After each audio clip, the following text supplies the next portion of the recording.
Greetings and welcome to another Diablo 4 video. Today we're going to talk stat priorities on the rogue gear, especially on the melee rogue with Flurry build.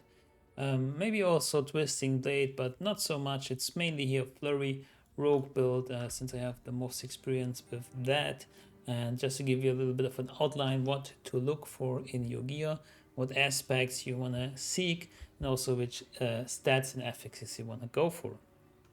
So I compiled this also in an Excel sheet on Google Drive. I will share the link to that in the description below, so you can also look it up afterwards. Let's go through it all one by one. So for example, starting with the helmet, of course you want a Shaco, but since it's so incredible rare, I mean, you can just forget about that. But you want some defensive aspect, like for example disobedience, which gives you increased armor and whenever you deal any form of damage, and we are like dealing damage all the time.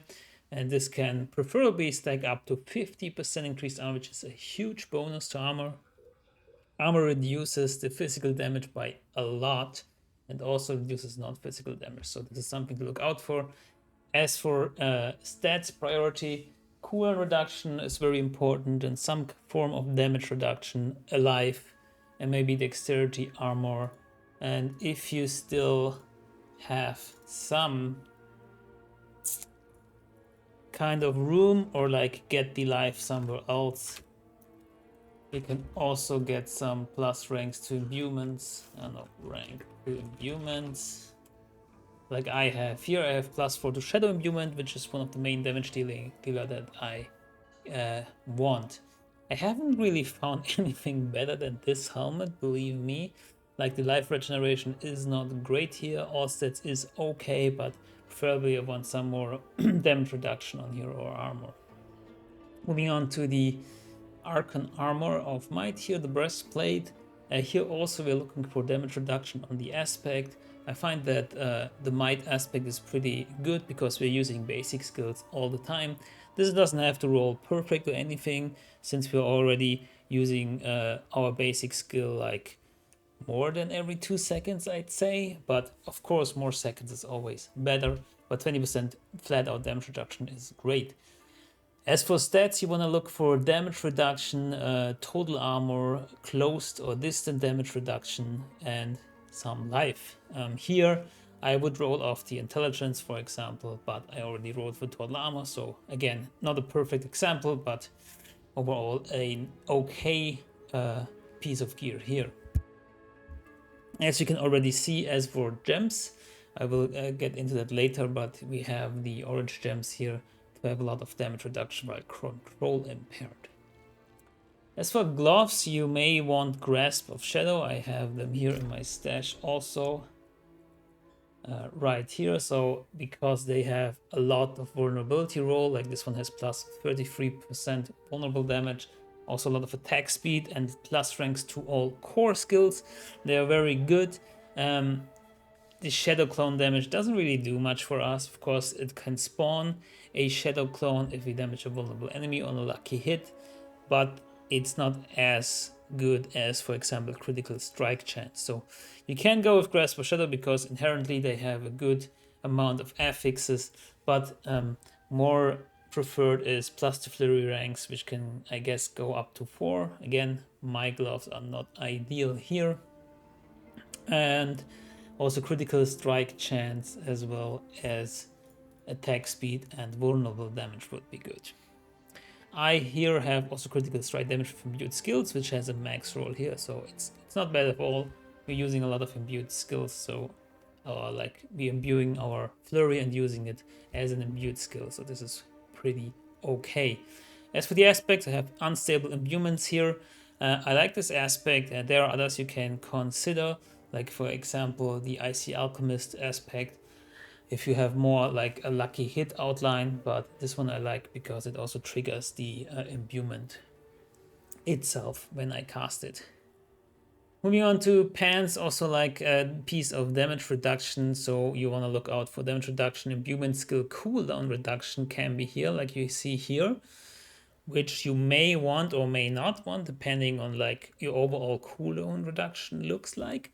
But it might be helpful to get like the cooldowns lower on your imbuements to have them up all the time, or at least one of them up all the time.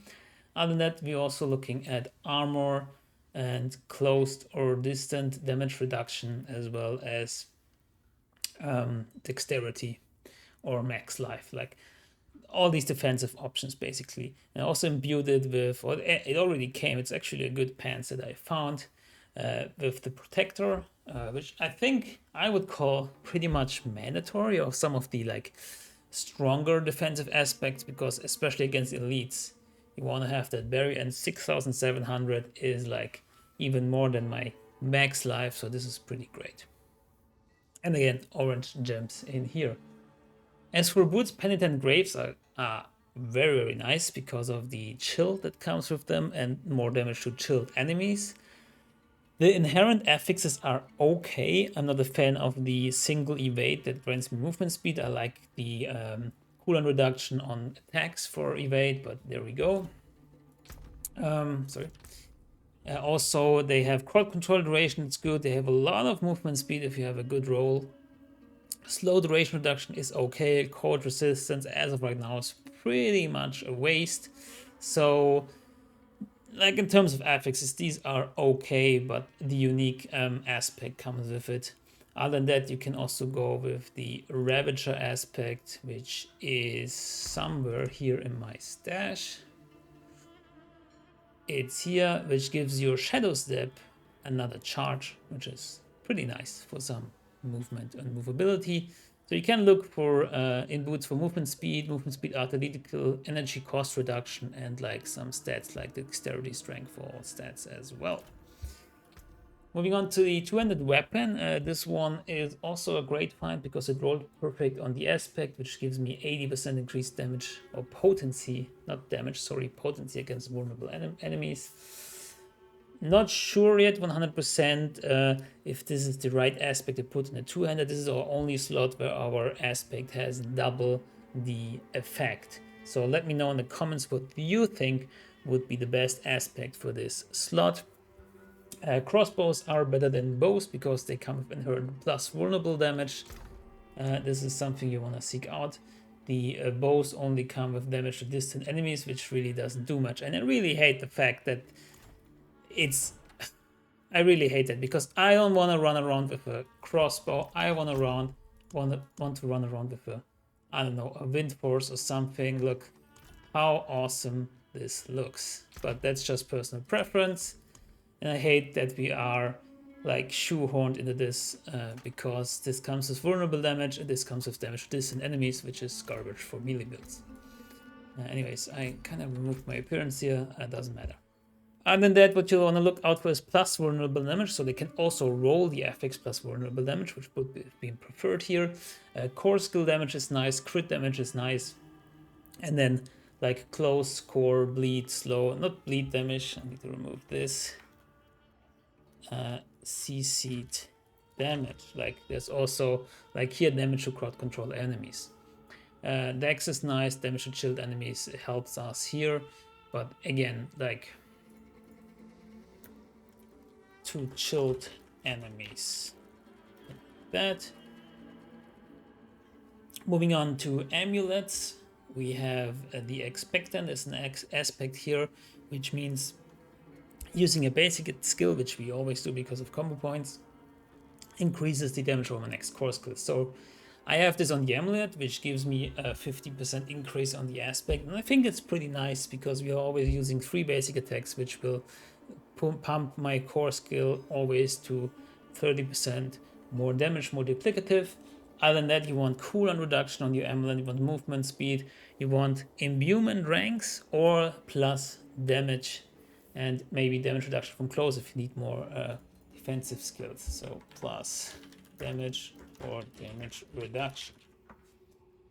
Moving on to rings, and again for jewelry, only skulls as of now. Armor is the best defensive stat in terms of gems, other than like the orange ones where you cannot get armor into the where you cannot get the benefit of armor from skulls in these slots.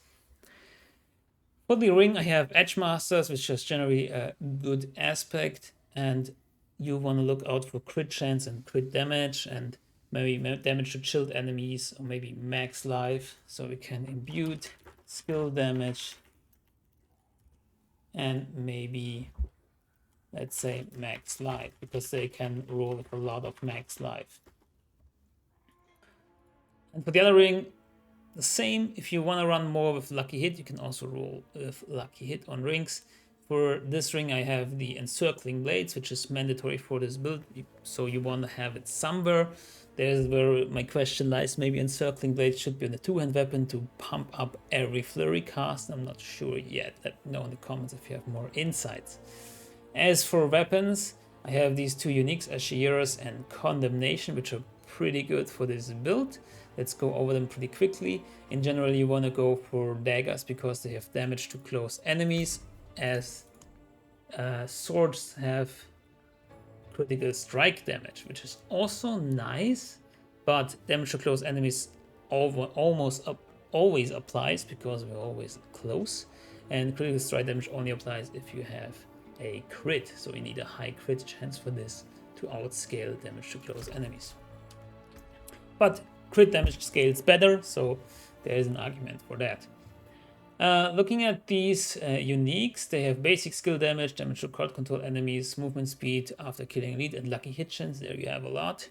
And this has the aspect that it hits with this weapon increase my attack speed by a certain amount percentage, up for 4 seconds, up to another range here, 25%. As for gems, I want critical strike damage to vulnerable enemies because basically my enemies are always vulnerable.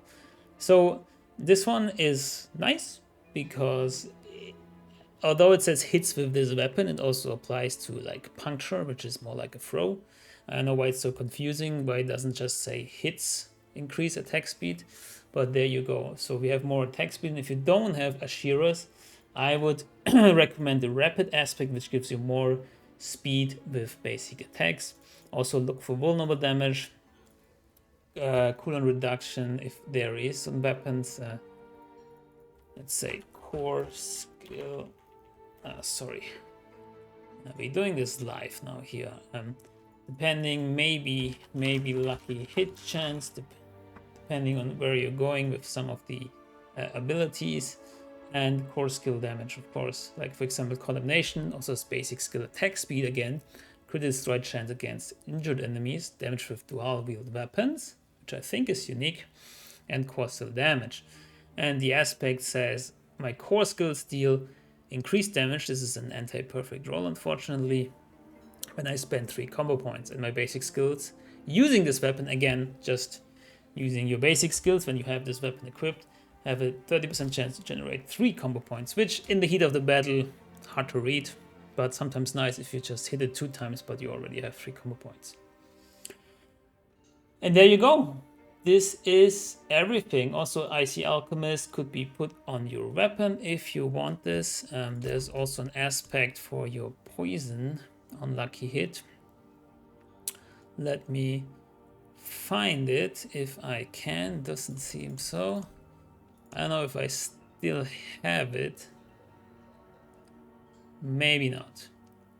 But it reads similar like this, like unlucky hit damaging a poisoned enemy with Shadow Imbuement skill has a chance to release like a Poison Cloud or Poison Explosion. So this is also a consideration if you want to use this. And that's it. I will share this doc in the description below. And please let me know in the comments what your thoughts are. Maybe I got something wrong. Maybe you have some input again on where to put legendary aspects, since there is some bonus on the two-handed weapon and the amulet.